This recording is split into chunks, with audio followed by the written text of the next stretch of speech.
It seems almost inconceivable now, looking back 7 years. As the world heralded the arrival of 2006, all was about to change completely. Across the globe, most of its 6.5 billion people celebrated as they had always done. While some looked at things that were that morning and asked why, some were dreaming things that never were and asking why not. Dreaming things that would change how we communicate, how we coexist, even how we eat. It was the dawn of a new era, the era of you.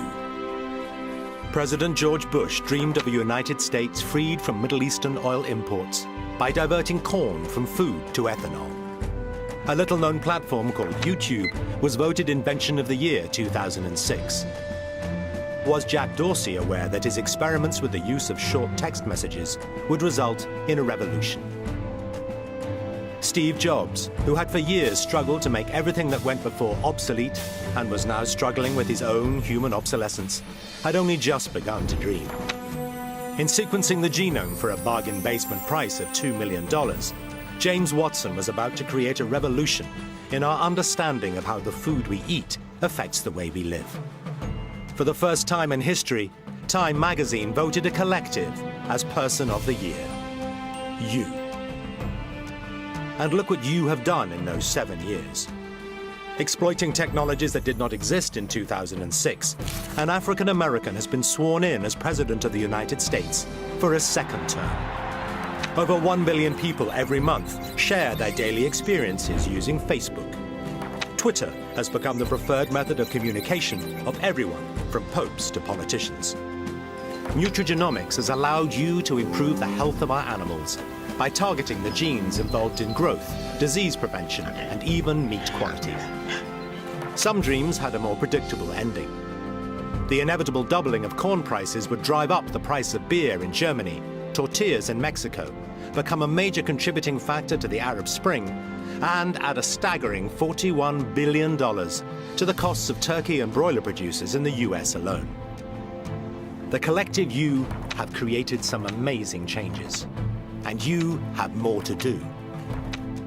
As these technologies become better understood and more affordable, it is possible to glimpse 2020, a mere 7 years from now. A glimpse of a future that is more efficient, profitable, and sustainable. Using precision nutrition, you will offset increasing governmental and consumer pressure largely generated through social media, as witnessed during the Horsegate scandal in Europe.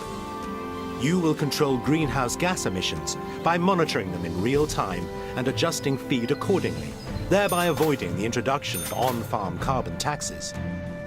Deploying inexpensive radio frequency ID tags and molecular probes, you will improve the health of every animal on the farm before the onset of disease, thereby ensuring maximum growth and profitability, while at the same time reducing animal welfare criticisms.